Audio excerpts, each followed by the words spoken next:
Her begynder sandheden vedrørende den afdøde Arthur Jermyn og hans familie. Novellen er skrevet af H.P. Lovecraft, udgivet på IGN Publishing og indlæst af Claus Kalsbøl Elmer.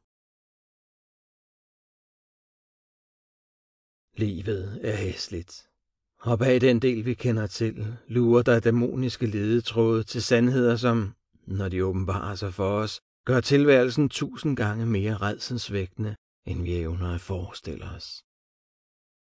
Videnskaben, som allerede nu undertrykker os med alle dens chokerende opdagelser, vil måske med tiden vise sig at være hovedårsagen til udryddelsen af de forskellige menneskelige racer, hvis vi da stadig tilhører forskellige racegrupperinger på det tidspunkt. Men omfanget af sådanne rædsler ville, hvis de en dag blev sluppet løs jorden over, langt overskride den dødelige hjernes fatteevne.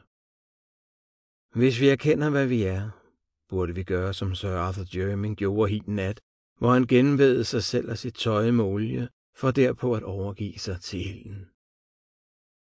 Ingen samlede hans forkullede jordiske rester sammen, eller afholdt en mindehøjtidelighed over det menneske, han engang havde været. For visse dokumenter og en ganske bestemt genstand i en kasse fik hans nærmeste til at foretrække glemslen frem for mindet.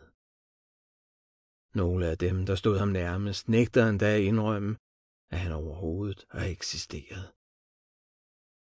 Arthur Jermyn løb ud på heden og satte ild til sig selv, efter at have betragtet indholdet i den kasse, der var blevet sendt til ham fra Afrika. Det var genstanden, han afdækkede, da han løftede låget, ikke hans ejendommelige ekscentricitet, der fik ham til at gøre ende på sit liv. Mange mennesker ville heller ikke ønske at leve videre, hvis de var kommet i besiddelse af dette særlige artefakt, men Arthur Jermyn, som havde været både lærer og digter hele sit liv, havde på ingen måde gjort sig de overvejelser. At tilegne sig viden var en uadskillelig del af ham, for hans oldefar, baronen Sir Robert Jermyn, havde været en bemærkelsesværdig antropolog, og hans tip-tip-oldefar Sir Wade Jermyn var en af de første opdagelsesrejsende i Kongo-regionen, og havde efterfølgende skrevet lærebøger om landets stammer, dyreliv og formodet oldtidsliv. Gamle Sir Wade besad i sandhed en intellektuel åre, der næsten grænsede til det maniske.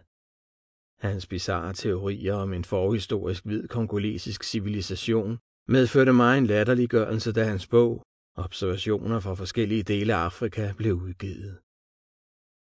I 1765 blev denne frygtløse opdagelsesrejsende anbragt på en galeanstalt i Huntingdon. Sample complete. Ready to continue?